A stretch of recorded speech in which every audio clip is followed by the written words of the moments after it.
The horses climbed through thinning pines, their breath misting in air that grew colder with each league. Behind them, the lowlands of Koth fell away like a fever dream half remembered. Ahead, the Grass-Skull Mountains rose in jagged silence, their peaks lost in clouds the color of old iron. Conan rode ahead, his massive frame easy in the saddle, eyes reading the land as another man might read a letter from home. The trail was old but sound. 3 days to the high passes, 4 more through the spine of the range, then down into Hyperborea, where the winds carried whispers older than the tongue of man. He had told her the route at dawn. She had nodded. Nothing more. That had been hours ago. Now he glanced back at the woman who rode behind him. Yasmela sat her horse well enough, spine straight, chin lifted against the cold, a queen's posture. But her eyes were fixed on distances the mountains could not account for, and twice he had seen her lips move without sound, as though answering voices he could not hear. She had been thus since waking, since whatever dreams had gripped her in the night and left her gasping in the grey hour before dawn. He had watched her rise, watched her hands go to the bracelet at her wrist, watched her face cycle through emotions too swift to name. He had said nothing. There were things a man did not ask.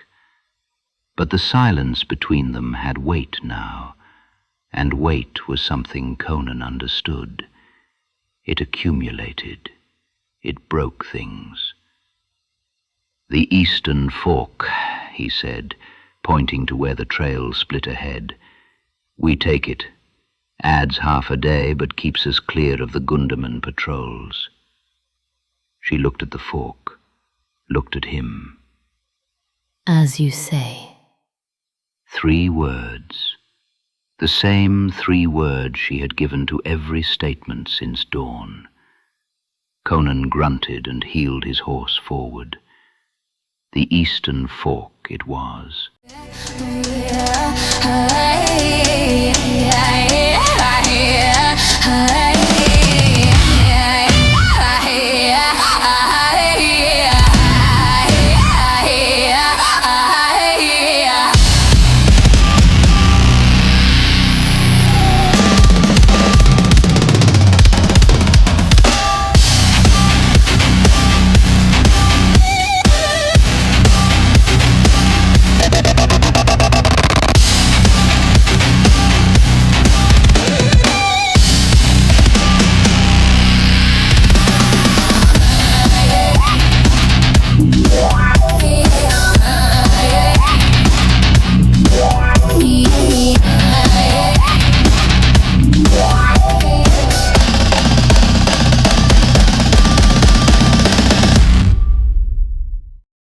By midday they had climbed above the tree line, and the world became stone and sky and the thin whistle of wind through broken rock. They stopped to water the horses at a spring that wept from a cleft in the mountainside, its waters cold enough to ache. Conan watched her cup the water to her lips, watched the way her eyes kept drifting north toward peaks she could not yet see. "You have been riding with ghosts," he said. It was not a question. Yasmela's hand paused, water dripping between her fingers. For a moment he thought she would offer him those same 3 words again. Then something shifted in her face, a decision made, a gate unbarred. "These mountains," she said. "What sleeps in them?" Conan's gaze fixed on the northern shadows. Old things. Cities that were ruins before the first Cimmerian was born.